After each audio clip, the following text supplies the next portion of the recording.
जय हिंद दोस्तों, मैं रितेश सिंह आपका यूट्यूब चैनल फ्री एजुकेशन में आप सभी को स्वागत करता हूं। दोस्तों, आज का वीडियो है CRPF LDC exam model set number 5।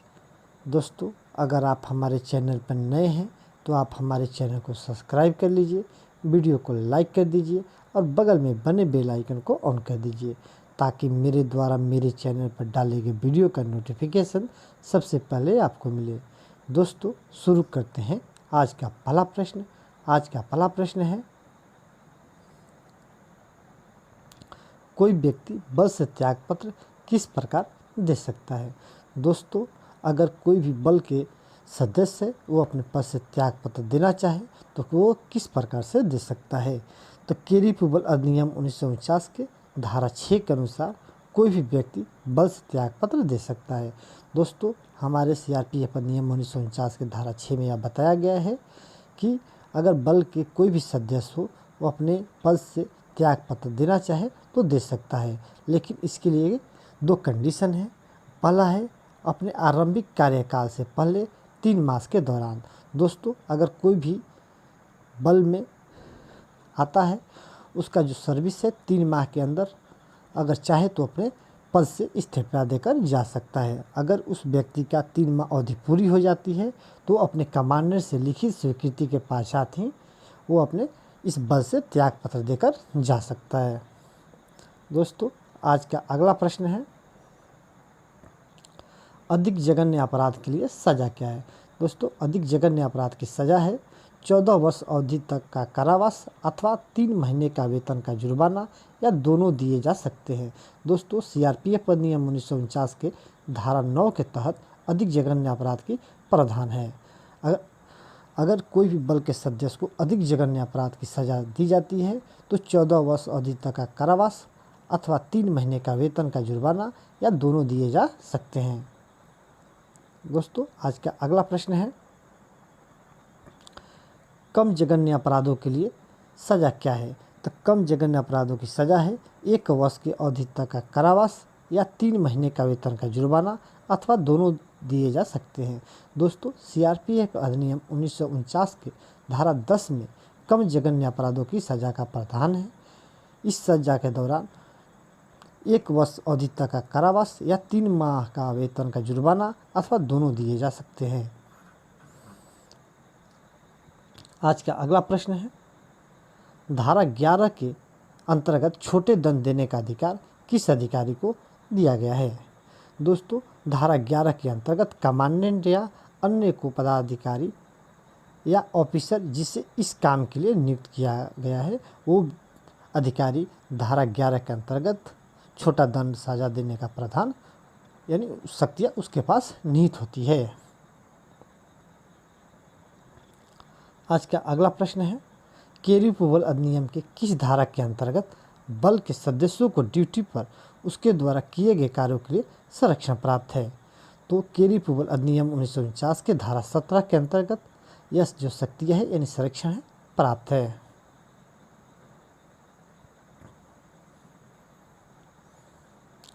केरी प्यूबल नियम कब से लागू हुआ था। तो केरी प्यूबल नियम जो था 5 मार्च 1955 को लागू हुआ था।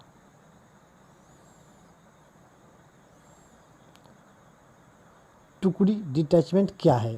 दोस्तों, जो टुकड़ी डिटैचमेंट किसे बोलते हैं, तो नियम 2 के घ में कहा गया है कि बल का ऐसा कोई भी हिस्सा टुकड़ी कहलाता है जिससे मुख्यालय से दूर ड्यूटी पर जाने का आदेश दिया जाता है।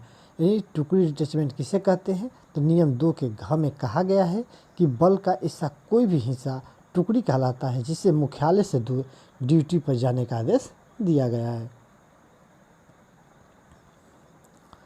आज का अगला प्रश्न है, अराजपत्रित अधिकारी को दिए जाने वाले विभिन्न दंडों तथा उन्हें देने की प्रक्रिया की व्यवस्था किस नियम में दिया गया है। तो यह जो व्यवस्था है नियम 27 में दिया गया है।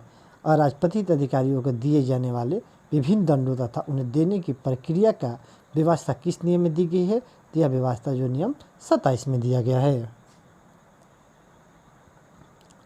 आज का अगला प्रश्न है, निरीक्षक को निलंबित कौन कर सकता है। दोस्तों, जो निरीक्षक होते हैं उसको कमांडेंट क्या करते हैं, निलंबित कर सकते हैं। आज का अगला प्रश्न है, अन्य रैंक के जवानों को निलंबित करने का शक्ति किसके पास है, यानी वारिस रैंक जो होते हैं इससे निलंबित करने की शक्तियाँ है जो किस अधिकारी को पास प्राप्त होता है। तो यह शक्तियाँ विभाग के किसी भी राजपत्रित अधिकारी को प्राप्त है, यानी जो सीआरपीएफ बल के जो अंदर जितने भी राजपत्रित अधिकारी हैं वो अन्य रैंक जो जवान होते हैं उन्हें निलंबित करने की जो शक्तियाँ है वो राजपत्रित अधिकारी को प्राप्त है। आज का अगला प्रश्न है, निलंबित कर्मचारी की क्या कार्य है। दोस्तों, जो निलंबित कर्मचारी होते हैं उसे गारद की अवस्था ऐसी कोई ड्यूटी नहीं दी जाएगी जहां वह बल के एक सदस्य के रूप में अपनी शक्ति का प्रयोग कर सके। उसे शस्त्र नहीं दिए जाएंगे। दोस्तों, वह ड्राइवर या सिग्नल ऑपरेटर के रूप में भी तैनात नहीं किए जाएंगे। इसके अतिरिक्त उसे अन्य सभी प्रकार के कार्य सौंपा जा सकता है, यानी जो निलंबित कर्मचारी है उसे हम ड्राइवर या सिग्नल ऑपरेटर के रूप में तैनात नहीं कर सकते हैं, उसे शस्त्र नहीं दे सकते हैं, उसे गारद की अवस्था ऐसा कोई भी ड्यूटी नहीं दिया जा सकता है वो बल के एक सदस्य के रूप में अपनी शक्ति का जो प्रयोग कर सके। आज का अगला प्रश्न है, न्यायिक मजिस्ट्रेट की शक्तियाँ किस पद में निहित है। दोस्तों, जो न्यायिक मजिस्ट्रेट की शक्तियाँ होती है वो बल के जो बल के अधिकारी होते हैं वो किस अधिकारी के पास निहित होता है। तो न्यायिक शक्तियाँ कमांडेंट में निहित होती है। जो न्यायिक मजिस्ट्रेट होते हैं तो जो बटालियन कमांडेंट होते हैं वो न्यायिक मजिस्ट्रेट होते हैं। आज का अगला प्रश्न है, न्यायिक विचारण किस नियम के अधीन शासित होता है। दोस्तों, जो न्यायिक विचारण दंड प्रक्रिया संहिता 1973 के अधीन शासित होता है। न्यायिक विचारण किन नियमों के अधीन शासित होता है। तो न्यायिक विचारण दंड संहिता 1973 के अधीन शासित होता है। आज का अगला प्रश्न है, प्रारंभिक जांच क्या है। दोस्तों, जो प्रारंभिक जांच होती है प्रथम दृष्टि में प्रकट रूप से दिखाई दे रहे आरोपों अथवा आरोपों को स्थापित करने के लिए की जाने वाली जांच प्रारंभिक जांच कहलाती है। जो प्रारंभिक जांच किसे कहते हैं दोस्तों, तो प्रथम दृष्टि में प्रकट रूप से दिखाई दे रहे आरोपों अथवा आरोपों को स्थापित करने के लिए की जाने वाली जांच को प्राथमिक जांच कहलाती है। आज का अगला प्रश्न है, अदालती जांच कब की जाती है। दोस्तों, जो अदालती जांच होती है वो कब की जाती है। तो अदालती जांच तब की जाती है जब सरकारी संपत्ति की क्षति पहुंची हो, वाहन दुर्घटना हुई हो अथवा जब इसके लिए उच्च पदाधिकारी द्वारा जिम्मेदारी तय करने के लिए आदेश दिया गया हो। इस कंडीशन में अदालती जांच किया जाता है। आज का अगला प्रश्न है, अदालती जांच में कितने सदस्य होते हैं। जो अदालती जांच होती है उसमें कितने सदस्य होते हैं। तो अदालती जांच में 3 सदस्य होते हैं।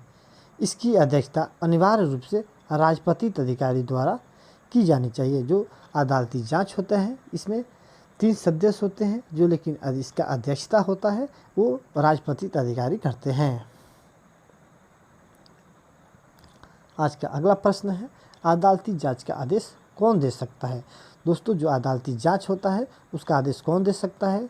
तो अदालती जांच का आदेश कमांडेंट दे सकते हैं।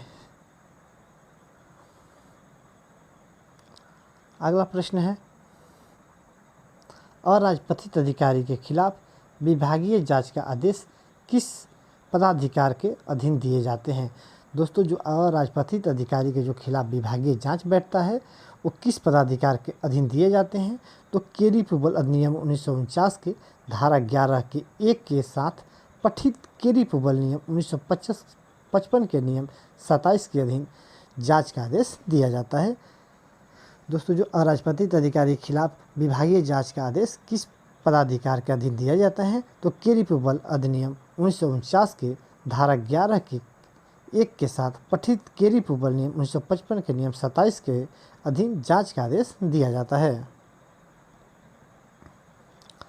आज का अगला प्रश्न है, विभागीय जांच के पश्चात जारी किए गए आदेशों को खिलाफ अपील देने का समय सीमा कितना होता है।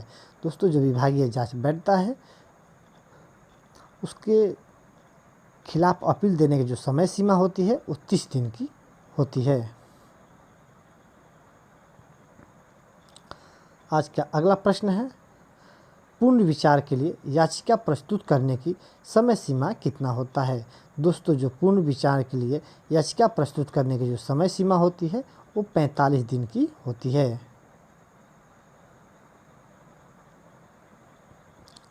आज का अगला प्रश्न है, स्वैच्छिक सेवानिवृत्ति की क्या है। जो इच्छा से जो सेवानिवृत्त जाते हैं वो क्या है, तो 20 वर्ष की सेवा पूरी करने वाला बल का कोई भी सदस्य सेवानिवृत्ति की इच्छा व्यक्त कर सकता है और सेवानिवृत्ति के सभी लाभों को हकदार होगा। जो स्वेच्छा से सेवानिवृत्त जाना चाहता है वो व्यक्ति, यानी जो व्यक्ति 20 वर्ष तक की क्या करेगा, अपना बल में सेवा दे दिया है, वो व्यक्ति इच्छा से सेवानिवृत्त जाने के लिए वो सक्षम है, यानी सेवानिवृत्ति के सभी जो लाभ होते हैं उसको मिलेगा। थैंक यू, धन्यवाद।